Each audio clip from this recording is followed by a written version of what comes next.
Welcome to another episode of Inspired Content. This week is another reading week, and I'll take a look at Beowulf and see what kind of ideas it inspires. So I'll see you on the other side.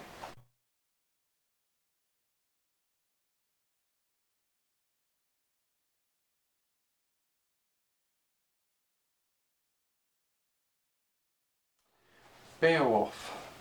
I'd give it about an 8.2 out of a 9.8.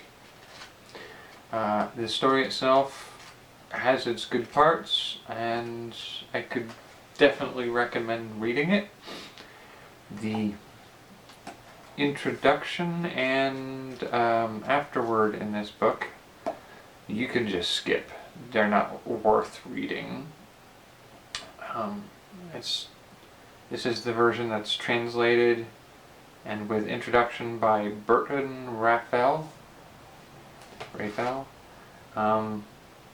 Just read the story of Beowulf. You don't need to read the rest of it. I will say, if you have trouble with other styles of older writing, you might struggle with some of the way this is done.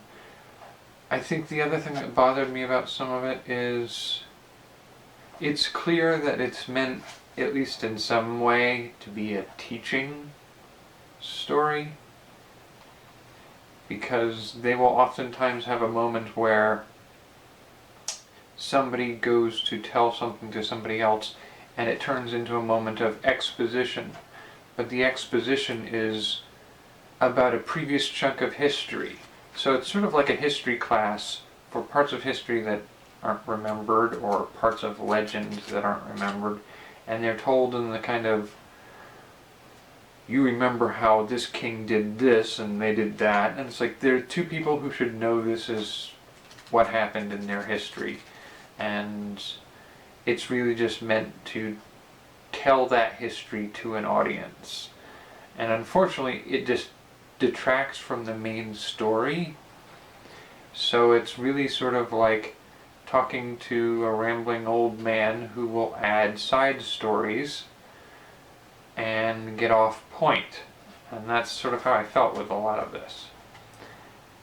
But having said that, let's get down to the ideas and inspiration. They kind of just started off with glazing over the fact that Beowulf assembles his troop of warriors who, quite frankly, don't get a lot of showtime in the story. They're just kind of there. And but it goes about saying that he assembles the finest warriors. What makes them so fine? We never see or hear anything about any of them. I'd kind of like to see that. You know, what was the quest he had to go on to collect those warriors? What makes them great? I'd like to see that story. We talk about how the Hall of Great Warriors, the Mead Hall, is there, and Grendel breaks in and kills somebody and eats them every night, and it's terribly shocking. But they've also mentioned that outside this hall was entire fields of farmers and basically very domestic people. They're not the great warriors and kings. Is Grendel eating them? It doesn't seem to suggest that they ever get eaten or destroyed. What defends the peasants? And so I got this idea in the back of my head where I'm thinking, are the peasants wily and tricksy in their own way, that they're able to defend themselves and protect themselves and defeat little monsters in subtle, unheroic ways? I think that would be a fun story to tell. I mean, everybody tells the story about the hero in armor with the sword defeating great monsters, but what about that stupid little farmer who's just kind of able to protect his small community of other farmers through setting tricks and traps that capture monsters? And I kind of think it'd be fun to tell a story like that. Okay, after his great victory, Beowulf is in a cave surrounded by the great treasures, and then he just kind of leaves it all behind. Now it does say something to the effect of the water thickens after he leaves. I don't know if that means it sets up into a quicksand or an earth or something like that, but the idea that there's this whole hidden cave full of treasures just begs the story about the next person to find it. Or maybe some old dwarf living underground catches into the mine and uses it as a storehouse for the treasures found within that cave to give out to new heroes for quests and favors. Something like that would be interesting. It's a whole cave full of treasures from a monster that's existed since supposedly the beginning of time. You'd think there'd be some more story to be told there.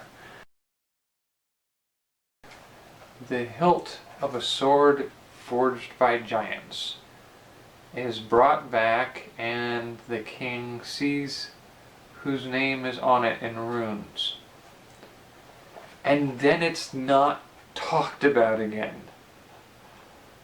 At least I'm pretty sure it's not talked about again. There is later on another mention of a sword forged by giants being used by somebody else, but I don't know if it's the same sword. I think it would be good to have the story of who that sword belonged to, or where it came from, what legends happened behind that sword. But there's also a part of me that kind of wants just the possibility that that sword is an evil sword that belonged to an evil person and is only able to be wielded by something to be feared and dangerous. And then to have that mentioned as what Beowulf was wielding could imply that he is something dangerous to have in your kingdom and you should get rid of him as fast as possible. And what that would mean for the rest of the stories. Okay, this is a big one for me. We finish the story with King Beowulf dying in his fight with a dragon, with only one of his loyal subjects that didn't run away and leave him by his own. Now, maybe it's the world I live in, but my mind says never trust the last man left alone with the king before he died, and that he then says the king granted him the throne. That seems mighty suspicious.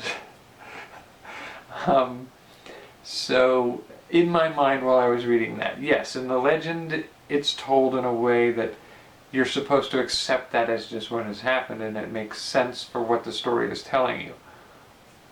But in the back of my mind as I'm reading it, I'm like, I'm betting this guy went out with the king, knocked off the king, comes back and says they fought the dragon together and it was only his loyal work for the king that allowed the king to, or that convinced the king to grant him the kingship. It seems to me like a really great con job being pulled. And I think that would be an amazing mystery for somebody to come across. You know, did the king really die the way they think that the king died? Or some peasant discovers it and it's his quest to reveal the truth of it all and set things right. I mean, that would be amazing, and it would be far more nuanced and complex character-wise. I think I may have to dabble with that story a little. Beowulf says early in the story, as he's approaching the court that's being plagued by Grendel, I drove 5 great giants into chains, chased all of that race from the earth. Now, that's a story just begging to be told. And they don't go any further. And part of me wonders if it is a lost legend, if it's one of those stories that was told around the same time as the legend of Beowulf, but it's just something that we've lost because we barely had Beowulf. Only one manuscript lasted long enough to get us that legend. So the idea that maybe there were other legends and that was one of them. I mean, he also tells a story about how he confronted sea monsters, and it really sounds like he went swimming and was attacked by sharks and defeated one shark, and the blood in the water drew more, and so he had to defeat several sharks in the water. That sounds like it's another legend that may have been told at a different time. And so it's, in this case, it may be retelling or recreating those types of legends, but I think the idea of somebody who drove 5 giants into chains would be an interesting story to tell. Alright, those are the 6 ideas I was able to walk away from with the legend of Beowulf. Hope something in it was inspiring towards your own creations, and I will see you next time.